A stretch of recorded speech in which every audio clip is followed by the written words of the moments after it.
Laís, vamos então falar do que nos trouxe aqui, que é transtorno obsessivo compulsivo. Na verdade, o que é isso? Bom, o TOC, né, o transtorno obsessivo compulsivo, é um comportamento que é realizado de forma compulsiva, ou seja, de forma repetitiva, né? Uhum. Geralmente são comportamentos normais da espécie. Lamber, miar, caminhar, são comportamentos comuns da espécie. Só que se eles são realizados de forma repetitiva e sem contexto nenhum, você pode identificar como TOC. Uhum. Geralmente, esses toques, o toque está relacionado ao meio externo, ao meio em que o animal vive, às condições em que ele vive e a componentes genéticos também. Acho que seria importante esclarecer às pessoas qual é a importância de se reconhecer se o comportamento é normal ou se é um comportamento compulsivo. Então, é importante reconhecer se o seu animal possui ou não toque, está ou não tendo comportamentos compulsivos, porque na maioria das vezes o toque não é o problema. O toque indica problemas. Então você deve identificar o toque para poder identificar qual é o problema que está causando, porque o toque é um sinal de que tem algo errado. Então é importante identificar esses sinais para poder identificar a causa primária. O toque é indicativo de algum problema. Que problema seria esse? Geralmente está relacionado com ansiedade. E a ansiedade em gatos é causada por gatilhos estressores. Então é necessário identificar se o seu animal está apresentando algum toque, porque se ele tiver, o seu gato é ansioso. E a ansiedade em gatos é um problema muito sério que deve ter atenção e deve ser tratado. Então, Laís, já percebemos qual é a importância de reconhecer o que é um toque, mas qual é os sinais que as pessoas devem estar atentas perante os seus animais de estimação? Então, como falado antes, qualquer comportamento natural da espécie, seja ele realizado de forma compulsiva, pode indicar um toque. Quais seriam esses comportamentos? A lambedura excessiva, que é quando você percebe que o seu gatinho está muito focado na lambedura em algum membro específico, fica um tempo, gasta boa parte do seu tempo dedicado àquela função da lambedura naquele local. Também tem a mordedura ou automutilação, que é quando o animal começa a mordiscar algum membro, alguma parte do seu corpo, causando feridas, causando ferimentos. Também temos a alopecia psicogênica, que é quando percebemos a ausência ou queda de pelos em determinado local do seu corpo, causado ou pela lambedura excessiva ou pela coceira excessiva. Também podemos perceber o hábito de sugar tecidos, pessoas ou outros animais, que é aquele comportamento que o animal age como se estivesse na amamentação. Então, ele escolhe algum local, geralmente são tecidos, lençóis, edredons, e fica sugando durante um tempão. Também temos o comportamento chamado de apetite pervertido, que é quando o animal tem o costume de comer, ingerir e engolir qualquer coisa que não seja alimento. Seja liga de cabelo, seja plástico, seja seus próprios pelos, seja algum brinquedo, enfim, qualquer coisa que não seja alimento. Também tem a vocalização excessiva, aquele gatinho que fica miando sem parar em qualquer horário, por qualquer motivo que seja, fica miando de madrugada, miando de noite, miando de dia, independente do contexto. A coprofagia, que é quando o gato tem o costume de ingerir as próprias fezes. Também podemos observar o animal que persegue a sua sombra. Ele olha, percebe a sua sombra na parede, no chão e fica perseguindo. Ele não reconhece que aquela é a sua sombra e ele fica obcecado por aquela sombra e perseguindo de forma compulsiva. Também podemos observar a ronda excessiva, que é aquele gatinho que fica andando de um lado para o outro sem parar. Você percebe isso em felinos de zoológico, felinos de cativeiros, em felinos que que não possuem enriquecimento ambiental na sua casa, eles ficam andando de um lado para o outro sem parar a qualquer horário do dia.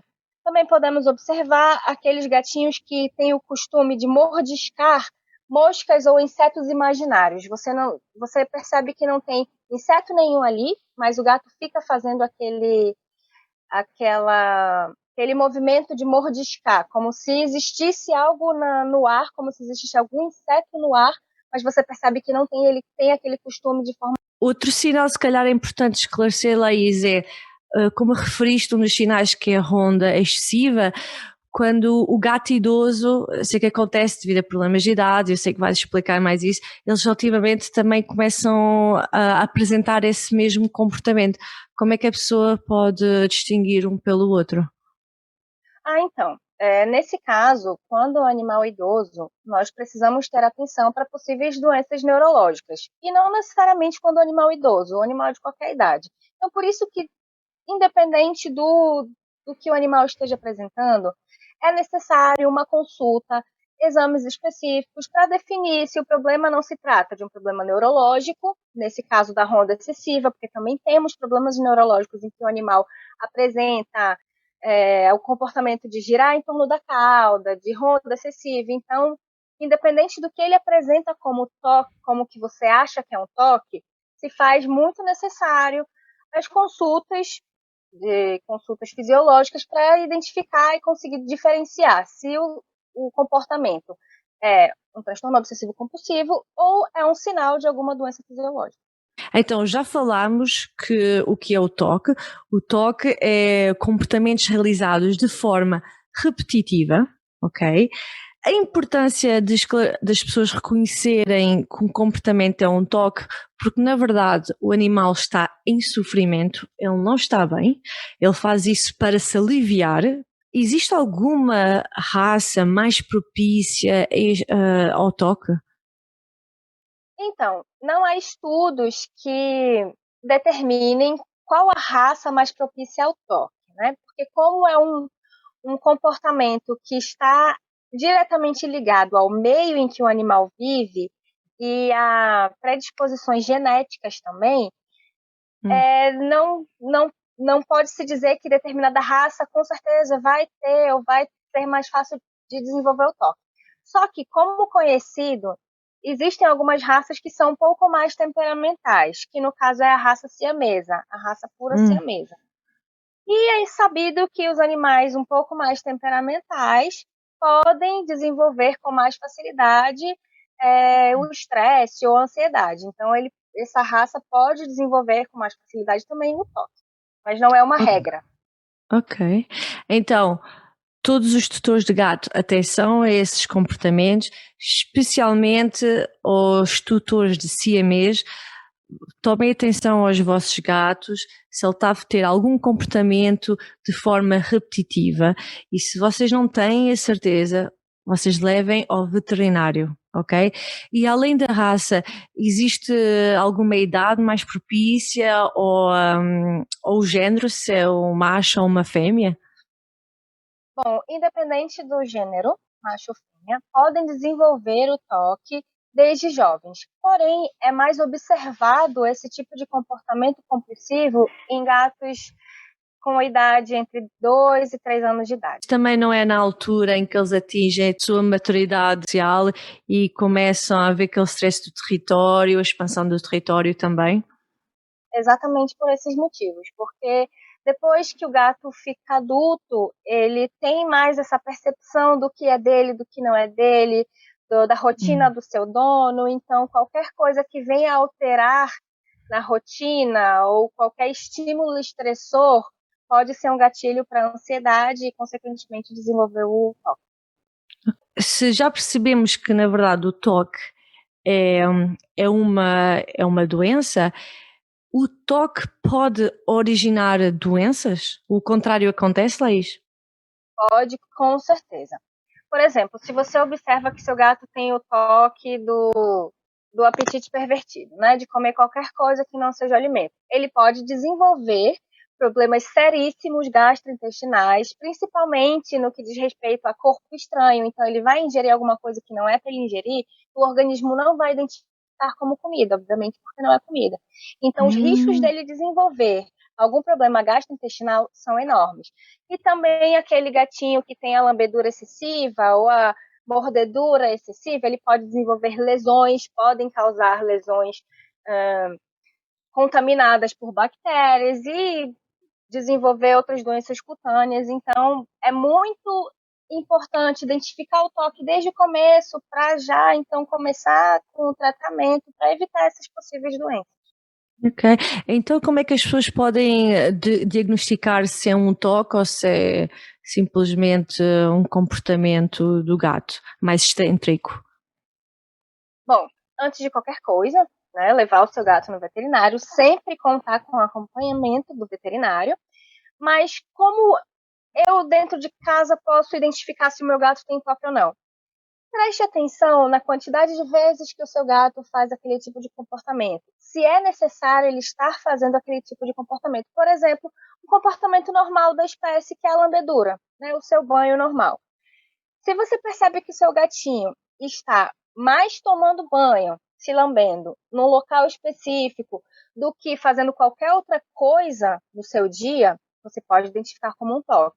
Se você percebe que o seu gatinho está sugando uma coberta com muita frequência, totalmente fora de contexto, porque ele não deveria estar fazendo isso. Eu quero tomar aqui atenção que esse comportamento de sugar tecido, sugar pessoas, não é um comportamento normal, como as pessoas acreditam, como as pessoas dizem, que é bonitinho, tá lembrando da mãe e tudo mais. Não é um comportamento normal, principalmente para gatos adultos. Os gatos não devem fazer isso. Então, se você observa que o seu gato tem essa atitude de sugar pessoas, coisas e principalmente tecidos, fique atento, porque isso pode ser um toque. É verdade, eu vejo muitos vídeos na internet e os comentários das pessoas realmente é tão bonitinho, que fofinho que é o gato, mas lembrem-se que não é normal, isso é normal quando eles são bebés, porque ainda têm o comportamento de beberem o leite da mãe, mas em adulto não é normal. E eu também vejo muitas pessoas a punirem os gatos com o borrifador, quando fazem algum comportamento que as pessoas não gostam. Como é que as pessoas devem reagir quando percebem-se que esse comportamento está a acontecer? Bom, essa foi uma ótima pergunta. Inclusive, eu quero atentar aqui para que o uso do borrifador não é uma atitude correta, ok? Se você borrifa água no rosto do seu gato com o intuito de fazer com que ele pare de fazer tal coisa, você está causando mais estresse ainda. Você está contribuindo para que o seu gato fique mais ansioso ainda. Então, o que você pode fazer? Dependendo do que for esse toque, de como for esse toque, você pode evitar o estímulo. Por exemplo, se o gato é o gato que gosta de lamber-se excessivamente, você pode colocar o colar elisabetano para proteger, para evitar que o gato chegue no local da lambedura. Ou então, se o gato é o gato que tem o apetite pervertido, gosta de comer as coisas que ele não deve comer, evitar de deixar aquelas coisinhas que ele vai comer na sua frente. Então, você pode tirar o estímulo, lembrando que o toque é um sinal. O toque é um sinal de problema. Então, independente de qual seja esse toque, você precisa identificar o que está causando o estresse, o que está causando ansiedade nesse gato e tratar a causa base. Tá? Tirar os estímulos para o gato parar com o toque é uma forma de fazer ele se desacostumar com aquela sensação de prazer que ele tem ao fazer aquele comportamento excessivo.